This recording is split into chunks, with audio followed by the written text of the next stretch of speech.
Sampai 18 saya baca ya. Ya. Janganlah kamu menyangka bahwa aku datang untuk meniadakan hukum Taurat atau kitab para nabi. Ya, aku datang bukan untuk meniadakannya. Titik ya. Tidak ditiadakan ya, tetapi untuk menggenapinya, kata Yesus. Oke, digenapi. Ya. Karena aku berkata kepadamu, sesungguhnya selama belum lenyap langit dan bumi. Nah, ya, langit dan bumi ini satu iota atau satu titik pun tidak akan ditiadakan dari hukum Taurat sebelum semuanya terjadi. Kata Yesus, satu titik pun Taurat itu ya tidak boleh ditiadakan. Oke? Ya, siap Pak Ustaz. Terus Sekarang apa kata Paulus?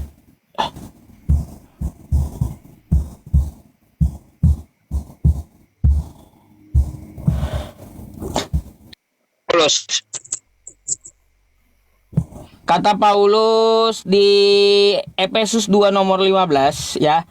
Sebab dengan matinya sebagai manusia, ia telah membatalkan hukum Taurat dengan segala perintah dan ketentuannya.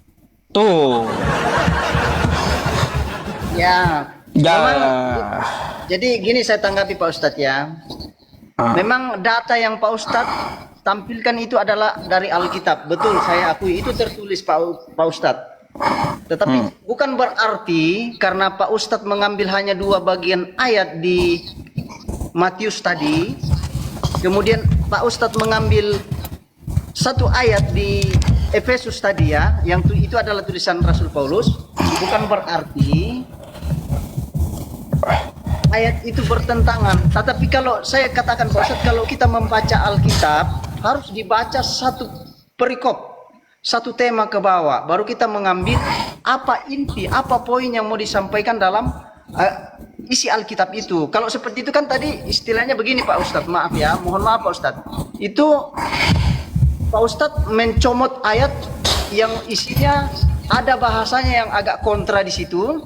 Kemudian Pak Ustadz bandingkan dengan ayat yang di Matius tadi. Jadi seolah-olah kesannya bahwa itu bertentangan, padahal poinnya tidak seperti itu Pak Ustadz. Jadi itu penjelasan saya. Poinnya kayak gimana? Jadi, tidak ada ajaran Yesus dengan ajaran Paulus itu sama, tidak ada yang bertentangan di situ Pak Ustadz. Kalau dibaca secara utuh ya Pak Ustadz, biar kita dapatkan pemahaman yang utuh. Kalau kita mengambil hanya 1 ayat, 2 ayat, kemudian kita bandingkan Pak Ustadz dalam belajar teologi Alkitab itu tidak seperti itu, harus mengambil satu-satu ayat kemudian kita bandingkan. Bang, tetapi gini, kalau kita secara utuh Pak Ustadz. Kalau kita mau mengambil semua, ya malah tambah banyak masalahnya.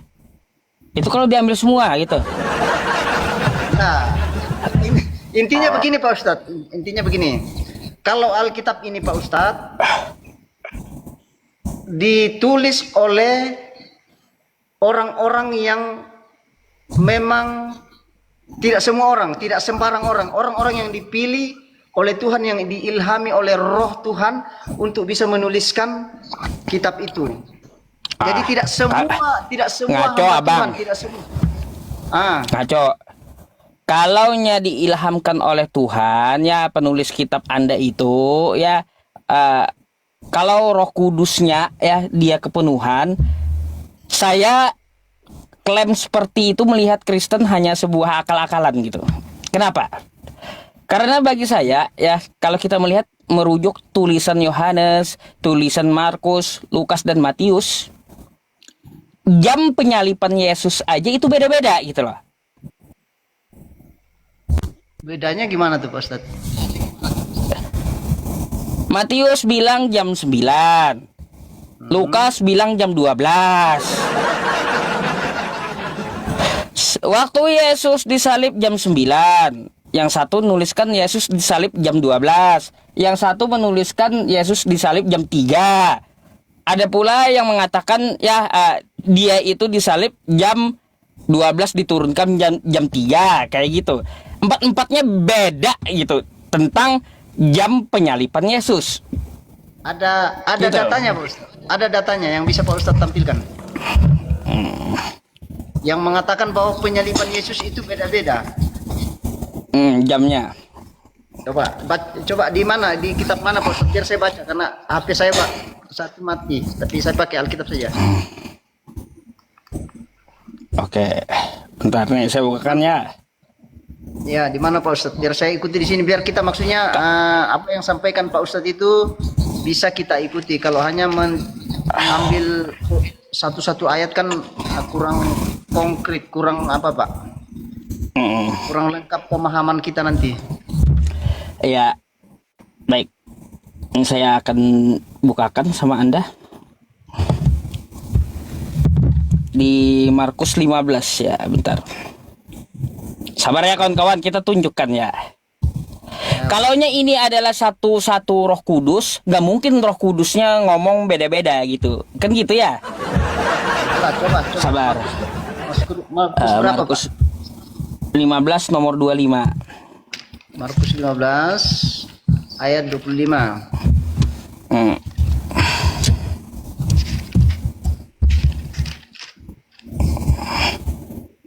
Nih, lihat. Hari jam 9.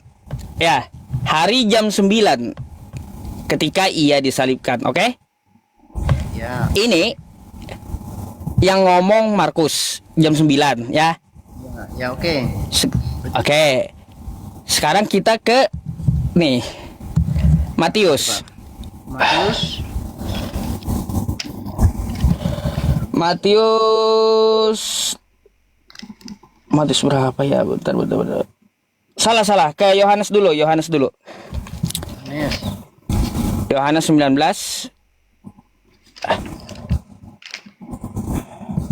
Yohanes 19. Ntar ya.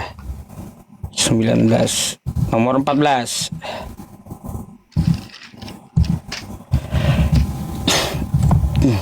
Nah, kata Yohanes kira-kira jam 12. Ya. Kata Yohanes ya. Yohanes 19:14. Ya. Yohanes 19. 14. Wah, mana nih? Tunggu Pak Ustadz, saya cek dulu. Yohanes. Kameranya dia kenapa begitu Ustaz? Sengaja ya atau memang dia punya HP udah butut ya? Enggak, memang buram kamera saya, Bu. Maaf, kameranya Oke, buram. oke. Ya udah saya percaya kamu nggak bohong. Oke, lanjut. Ayat berapa? 14 tadi Pak Ustadz ya? Ya. 15. Ini nggak pernah baca Bible berarti ya? Nah, ini ada saya baca ini cuma malam di sini Bu, jadi lampu agak buram. Bu. Terlalu banyak alasan. Ini belum. Ini saya ada Alkitab Bu, jadi saya nggak alasan saya. Oke. Nah, saya juga masih banyak itu pertentangan antara Yesus sama Maka Paulus. ayat 13. Ayat 13 saya baca dulu. Ketika Paulus mendengar perkataan itu, ia menyuruh membawa Yesus ke luar dan ia duduk di kursi pengadilan di tempat yang bernama Litrus. Apa nih? Dalam bahasa Ibrani. Galat 14. Hari itu ialah hari persiapan Paskah. Itu beda Pak Ustadz. Konteksnya berbeda itu. Itu hari persiapan Paskah itu. Jadi jam betul ada tertulis jam itu, tapi itu berbicara yang satu tentang Paskah dan yang satu berbicara tentang penyaliban Yesus. Jadi konteks sudah berbeda. Jadi jelas pemahaman sudah berbeda di situ Pak Ustadz. Makanya saya bilang enggak bisa kita mengambil ayat yang satu di bagian kitab satu, kemudian kita mau bandingkan hanya satu ayat Pak. Salah bacanya Anda. Coba baca betul-betul. Yohanes 19:14. Paskah. Yohanes Kira-kira jam 12. Hari itu ialah hari persiapan Paskah. Hari Yesus disalibkan itu hari persiapan Paskah. Kira-kira jam 12 ya. kata Pilatus kepada orang Yahudi, inilah rajamu. Jam 12 tuh ya. Jam 12 dia diteriaki salibkan, salibkan, salibkan. Ya, itu belum disalibkan waktu itu, hanya orang sementara meneriakan salibkan, tetapi dia belum tergantung di atas kayu salib. Nah, terus Gitu Pak Ustadz. terus dia disalibkan. Di jam itu juga waktu orang teriak. Ayat berapa? Ayat berapa? 16 itu, Pak ya. Ustadz? Nah, itu kalau anak ayat 16 betul itu sudah masuk di dalam penyalipan, tapi sebelum ayat 16 itu orang-orang Romawi pada waktu itu belum menyalibkan, hanya dalam proses mengeksekusi untuk penyalipan. Lalu Begitu, Pak kayak Ustadz. gimana? Mana yang betul? Jadi, Pak Tadi yang Ustadz, ngomong, ini yang ngomong Markus jam 9. Kayak gimana? Ya betul datanya tertulis. Tetapi Markus Pak Ustadz ngomong jam dalam 9. Kalau Yohanes ngomong jam 12. Yang mana yang betul? Beda kah Roh Kudusnya ini? Dua-duanya betul. Dua-duanya datanya nggak bisa dibaca. Memang betul. Cara memahaminya itu bukan seperti itu Pak Ustadz. Bahwa Dua-duanya betul gimana bisa, Bang? iya datanya ada tertulis kan. Yang Pak Ustadz tampilkan datanya. Tetapi yang kontra, yang bentrok itu adalah cara pandang Pak Ustadz. Cara Pak Ustadz menafsirkan ayat ini. Gitu Pak Ustadz. Jadi jangan seolah-olah Alkitab ini yang ini bertentangan, ini kok beda ini. Itu cara pandangnya Pak Ustadz yang berbeda di situ. Bukan Karena cara Pak pandang Ustadz saya. Bukan cara pandang saya salah. Cara pandang Bible Anda, tulisan Bible Anda yang salah itu. Saya hanya membaca. Enggak dibenarkan juga Pak Ustadz menyalahkan kitab suci orang lain. Maaf ya Pak Ustadz. Makanya Enggak boleh Pak Ustadz, enggak boleh seperti masa itu, Pak Ustadz. gini, kalau saya ngomong sesuai tertulis kan. Yang satu ngomong Paskah jam 12 siang. Lalu yang satu ngomong ya jam 9 dia disalibkan.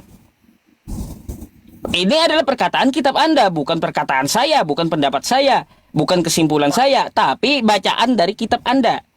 Kan gitu. Pak Ustadz paham nggak yang tentang Paskah itu? Apa itu Paskah? Nanti ke Paskahnya, artinya di sini saya ya tidak berpendapat atas diri saya sendiri, enggak, tapi berdasarkan kitab Anda yang tertulis gitu. Iya, makanya saya menjawab apa yang Pak Ustadz sampaikan, bahwa Alkitab ini bukan kontra, bukan bertentangan antara dari kitab-kitab ini ke kitab. Tetapi yang kontra itu adalah seseorang yang membaca ayat itu dengan hanya mengambil satu ayat per ayat. Kemudian dia mau bandingkan.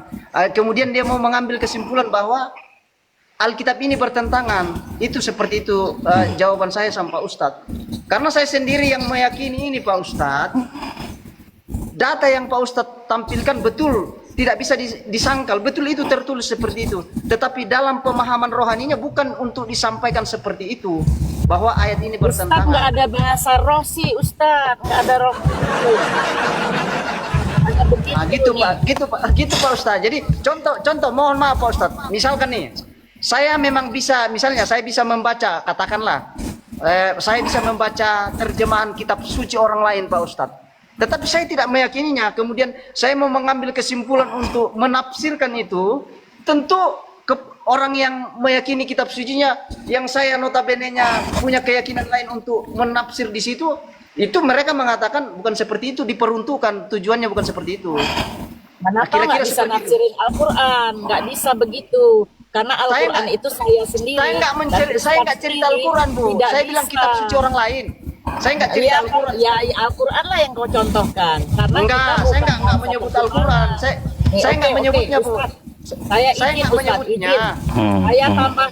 Saya tambahkan ada pertentangan antara Paulus dan Yesus. Mau saya tambahin. Yang Ustadz oke lah, kau menafsirkan seperti itu. Saya masukkan lagi. Ini perkataan Paulus.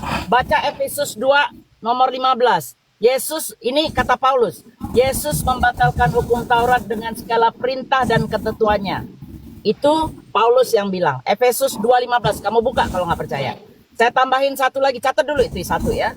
Yang kedua, Roma 7:6. sekarang kita telah dibebaskan dari hukum Taurat. Paulus itu yang bilang, oke? Nah, sekarang kita balik ke Yesus. Buka Matius 5:18. Selama masih ada langit dan bumi, tidak ada satupun orang yang dibatalkan dari hukum Taurat. Kamu kaji itu. Kamu kaji itu. Nah, kamu kaji ya. Itu satu. Ini Yesus dulu yang ngomong. Yang tadi Paulus. Baca lagi Matius 5:19. Lakukan segala perintah-perintah hukum Taurat. Berarti apa? Turutilah segala perintah Allah. Artinya apa? Apa yang diungkapkan Paulus untuk membatalkan hukum Taurat? Apa pernyataan Yesus yang harus mengikuti hukum Taurat? Itu berbeda. Bagaimana kau mengkajinya ini? Coba tunjukin di mana kesalahannya. Ya. Buktikan. Makanya si Bang Dehe ini tidak percaya Paulus karena Paulus ini bertentangan sama apa yang dikatakan Yesus. Ya, tanggapan saya nggak akan terlalu banyak. Ya itu saya bilang, ya itu silakan Ibu berpendapat. Loh, kok saya? Ini bukti di Bibelmu. Kok saya? Saya Iya, itu cuma membaca. Artinya Kamu sebagai orang Kristen, tunggu dulu. Kamu sebagai orang Kristen, kamu jelaskan di sini. Saya bilang ini berbeda. Kalau memang kau bilang ini bersinkronisasi, sama artinya antara Paulus dan Yesus, kau buktikan sama kita ini ada 9.000, 11.000 orang yang nonton. Buktikan. Jangan kau bilang saya membaca apa yang ada di Bibelmu.